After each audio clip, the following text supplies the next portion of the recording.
Video बघणाऱ्या प्रत्येकाला महाप्रपंचतर्फे तेजस तुंगारचा सप्रेम जय शिवराय, सप्रेम जय श्रीराम. मित्रांनो, हा रामखोर आहे, हरामखोर आहे. आता तुम्ही म्हणाल की हा माणूस स्वतःलाच हा रामखोर का म्हणत आहे? तर हो, मी म्हणजेच हा रामखोर आहे. संदर्भ असा आहे की या अगोदर एकदा भाषण करत असताना उद्धव ठाकरे यांची मती फिरली, त्यांचं डोकं फिरलं आणि ते भ्रष्ट झाले. तसे ते पहिल्यापासूनच भ्रमिष्ट आहेत. म्हणजे ते लहानपणी सुद्धा जेव्हा होते तेव्हा 38 वर्षांचेच होते. त्यांनी स्वतःच एका भाषणामध्ये असं काहीसं बोललेलं आहे. मात्र एका भाषणामध्ये त्यांनी असं सांगितलं की हे काय, जय श्रीराम जय श्रीराम, उन्माद आलाय जय श्रीरामचा म्हणे. जे जय श्रीराम म्हणतात मी त्यांना हरामखोर म्हणतो. तर हा रामखोर आहे. होय, मी रामखोर आहे. शेवटच्या श्वासापर्यंत हा रामखोर आहे. बॉस, वाईट आहे.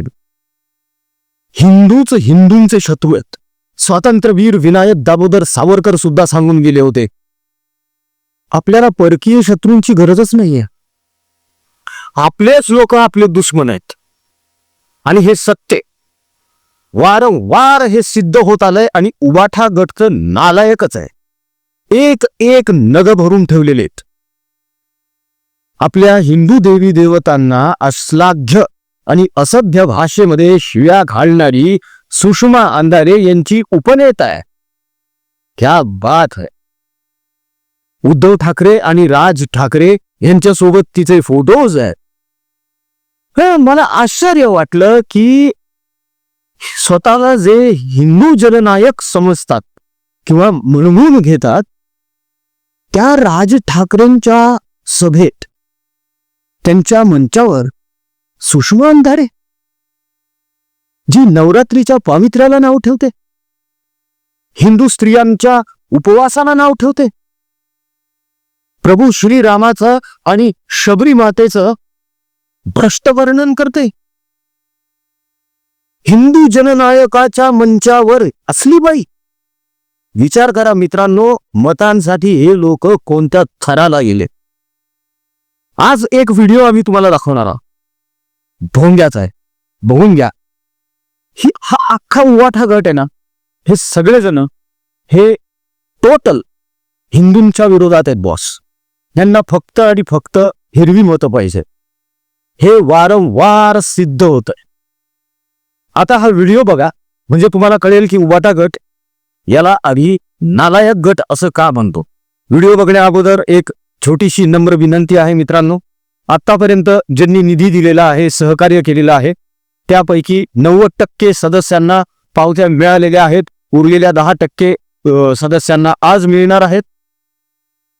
गोरगरीब, गरजू रुग्ण, कॅन्सरग्रस्त रुग्ण, त्यानंतर जे हालाखीच्या परिस्थितीमध्ये शेतकरी आहे, बैलाला खाऊ घालायला चारा नाही हो. वस्तुस्थिती बघून आलोय ना डोळ्यांनी. हाल बघत नाही त्या लोकांचे. पोरं शाळेत जाईना झालेत, दप्तर खायला पैसे नाही आहेत, वह्या पुस्तकाला पैसे नाही आहेत.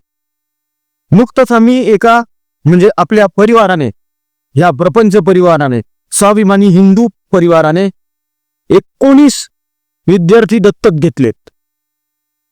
पण अजूनही खूप आहेत ना हो. त्या बिचाऱ्या शेतकऱ्यांच्या पोरांचं काय करायचं, त्या शेतकऱ्याचं काय करायचं, जो जगाला अन्न खाऊ घालतो तो उपाशी मरायला. काय कमाल आहे यार. म्हणजे असो, हरकत नाही, मदत करायची त्या सगळ्यांची आपल्याला आम्ही निश्चय केलेला आहे. आम्हाला खात्री आहे तुम्ही साथ देणार आहात, सोबत देणार आहात आणि परिवाराचे पूर्ण सदस्य बनणार आहात.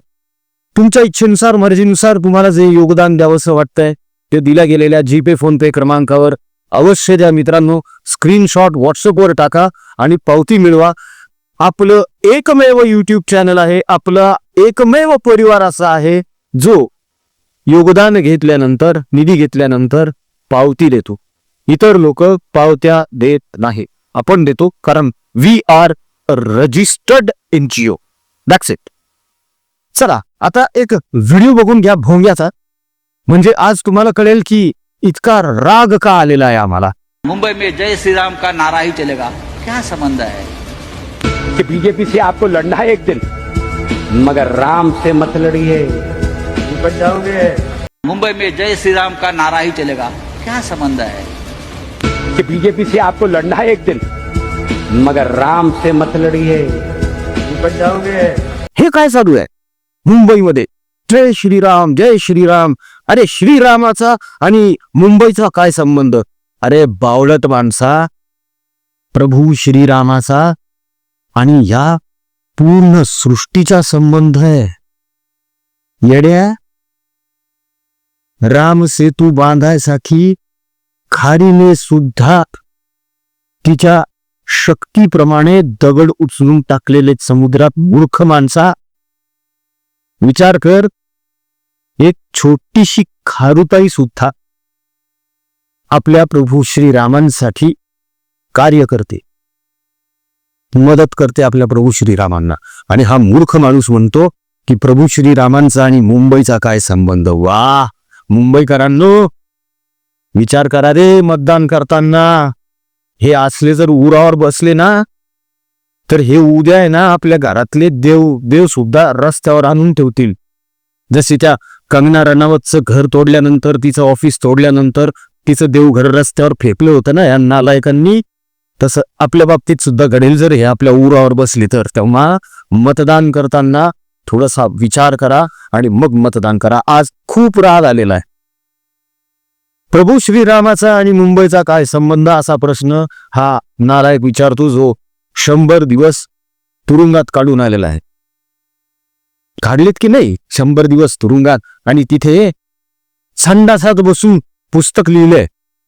काय तर म्हणे नरकातला स्वर्ग. काय स्वर्ग दिसलाय ना तुरुंगात, कोण जाणे. रट्टे बसले असतील चांगले. सारखे चिठ्ठ्या लिहित होते जेलरला, माझ्या छातीत दुखतंय, माझ्या पोटात दुखतंय, मला मधुमेह आहे, मला हा आजार आहे, मला तो आजार आहे, मला बेल द्या, मला हे करा, मला ऍडमिट करा. कसा ऍडमिट करायचं रे तुला? वेड्यांच्या इस्पितळात ऍडमिट केलं पाहिजे या माणसाला. मध्ये काय टून निघाली, काय तर म्हणे भोंग्याला कॅन्सर झाला म्हणे. अरे कॅन्सर झालाय 1-2 महिने. हा माणूस काय बोलला होता? हा किती कोटारडा माणूस आहे. हा बोलला होता की आता 3 महिने मी विजनवासात जाणार आहे, मी मिसळणार नाहीये कोणामध्ये. बोलले होते ना हे. 20 दिवसात तर लगेच उठले ना भाषण करायला. आम्ही बघितलंय कॅन्सरग्रस्त रुग्ण कसे असतात ते. जेव्हा आपण तिथे अन्नदानासाठी गेलो होतो ना मित्रांनो, खोटं वाटेल तुम्हाला कदाचित, पण एक ताई होती जिला कॅन्सर झालेला होता. ती ताई तोंडाला नळी लावली, नाकात नळ्या होत्या तिच्या, आणि हातात बाटली होती. तशा अवस्थेत ती बेडवरून उठून जिथे अन्नदान चालू होतं ना आपलं, तिथं आली होती जेवायला. डोळ्यांनी बघितलेली ही परिस्थिती आम्ही. कॅन्सरग्रस्त रुग्ण कसे असतात ना आम्ही बघितलंय. ज्यांना कॅन्सर झालेला आहे त्या लोकांची काय हालत आहे हे आम्ही बघितलंय. अरे 100 किलो वजन असलेला माणूस आहे ना 30 किलोवर आलेला आहे. बघितलंय डोळ्यांनी आम्ही. किमोथेरपी घेताना किती त्रास होतो हे सुद्धाच माहिती. वारंवार आमच्या भेटी असतात, वारंवार आम्ही त्यांचा आधार देण्यासाठी भेटत असतो, आणि हा म्हणतो याला कॅन्सर झालाय. गांजा मारणे, दारू पिणे, सिगारेटी ओढणे. मी तर म्हणतो यांना कॅन्सर जरी झालेला असेल ना तरी लीलावती किंवा कोकिलाबेन असल्या हॉस्पिटलमध्ये नका नेऊ. एअरवड्यात जा, एअरवड्यामध्ये ऍडमिट करा या माणसाला. याचं डोकं फिरलेलं आहे. हा म्हणतो प्रभू श्रीरामांचा आणि मुंबईचा काय संबंध आहे. कळेल बेटा, 16 तारखेला कळणार आहे संध्याकाळी. रडारड ताकतात चालू झालेली तुमची सगळ्यांची. 16 तारखेला संध्याकाळी कळेल प्रभू श्रीरामाचा आणि या सृष्टीचा, फक्त मुंबई नाही, या सृष्टीचा कसा संबंध आहे 16 तारखेला संध्याकाळी कळेल. मित्रांनो, मतदान अवश्य करा, अजिबात चुकवू नका. त्याचं कारण असं आहे की हे असले जर उरावर बसले, परत परत सांगतो, हे असले जर उरावर बसले, हाल होतील, आपले खूप हाल होतील. 25 वर्ष मुंबई यांच्या ताब्यात होती. ह्या नालायकांना बांगलादेशी रोहिंगे चालतात. बेरामपाड्यामध्ये जाऊन वस्तुस्थिती बघून घ्या वाटले असतं. मालवणीमध्ये जा आणि बघा काय तिथं परिस्थिती आहे सध्या. ह्यांना ते बांगलादेशी रोहिंग्या चालतात, कटवे, आणि हिंदू चालत नाही. युपी मधून आलेले, बिहार मधून आलेले हिंदू चालत नाहीत. ह्यांना हिंदू रोग आहे, हिंदू नावाचा आजार जडलाय का? राम नामाचा आम्हाला आजार जडलाय बाबा. आम्ही रामभक्त आहोत. स्वाभिमानी हिंदू प्रपंच परिवार रामभक्त आहे. आणि म्हणूनच मी बोललो होतो सुरुवातीलाच, हा रामखोर आहे. मित्रांनो, व्हिडिओ जास्तीत जास्त लोकांपर्यंत शेअर करा, हा गरजेचा आहे.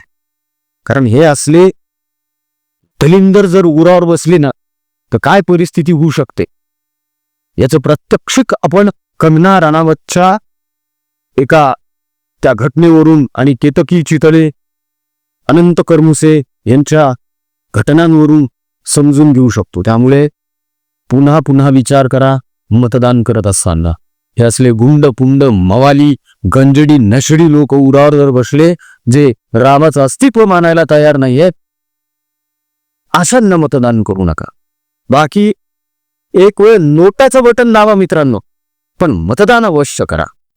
आजचा व्हिडिओ कसा वाटला कमेंटमध्ये जय श्रीराम लिहून नक्की कळवा मित्रांनो. आमचा कमेंट बॉक्स तुमच्या प्रतिक्रियांसाठी आतुरतेने वाट बघत असतो. पुन्हा एकदा विनंती आहे, आतापर्यंत ज्यांनी आपल्या स्वाभिमानी हिंदू प्रपंच परिवाराला योगदान दिलेलं आहे, सहकार्य केलेलं आहे, त्या आपल्या सर्व सदस्यांचं मनापासून हार्दिक आभार.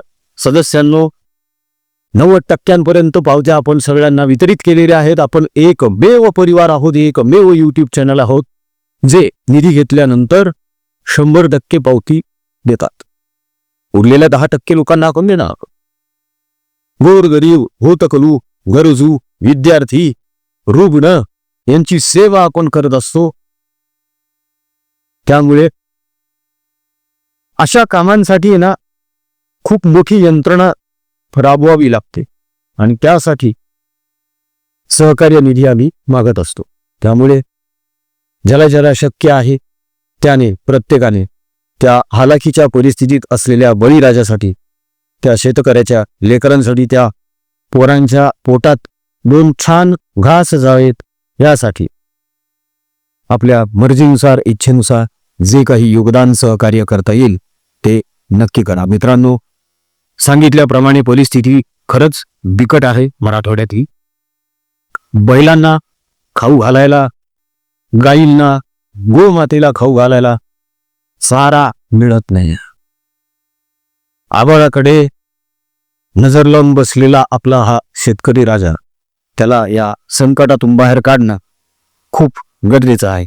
आणि शेतकऱ्यांनो, बळीराजांनो, तुम्हाला एक विनंती आहे, कुठलंही संकट आलं, काही प्रॉब्लेम आले, परिवाराला सांगा, मेसेज करा आम्हाला. हात जोडतो, आत्महत्या करू नका. आपल्या मागं लेकरं आहेत, बायका आहे, आई आहे, वडील आहे, भाऊ बहीण, खूप लोक असतात, मित्र असतात, आपल्यावर प्रेम करणारं जग आहे. तेव्हा आत्महत्येचा विचार सुद्धा मनामध्ये आला नाही पाहिजे. तेव्हा आत्महत्या करू नका. मित्रांनो, खेद वाटतो, दुःख वाटतं. जगाचा पोशिंदा उपाशी, त्याचे लेकरं उपाशी, आणि त्या एवढूस तोंड करून बसलेल्या लेकरांकडे बघून हा फासावरच, हे वाईट आहे, हे घडता कामा नाही. त्यामुळे त्यांची मदत करण्यासाठी दिल्या गेलेल्या जीपे फोनपे क्रमांकावर तुमच्या इच्छेनुसार मर्जीनुसार तुम्हाला जे योगदान द्यावं वाटतंय ते अवश्य द्या. त्याची निश्चितच पावती तुम्हाला मिळणार आहे. मित्रांनो, आपण एकमेव परिवार आहोत, रजिस्टर्ड आहोत आपण. त्यामुळे खात्री बाळगा, तुमचा एक एक रुपया त्या लेकरांसाठी आहे. तेव्हा जास्तीत जास्त प्रमाणावर तुमच्या इच्छेनुसार मर्जीनुसार योगदान नक्की द्या. बाकी चला भेटूया पुढच्या व्हिडिओमध्ये. आजच्या व्हिडिओमध्ये इथेच थांबूया. काळजी घ्या आणि पुन्हा एकदा विनंती आहे, जय श्रीराम कमेंटमध्ये नक्की लिहा. त्या भोंग्यापर्यंत गेलंच पाहिजे हे, की फक्त मुंबई नाही, सृष्टीचा आणि रामाचा संबंध आहे.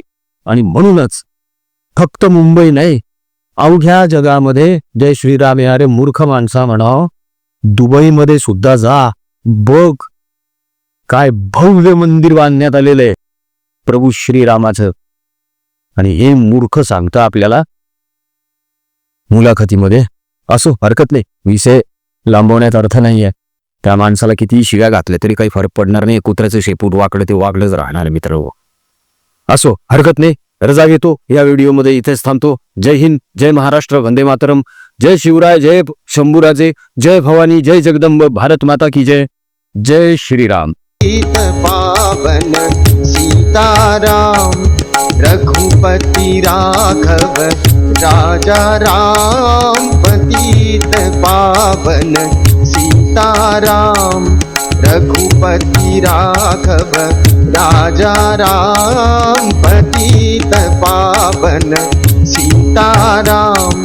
सुंदर विग्रह मेघ श्याम. गंगा तुलसी शालिग्राम.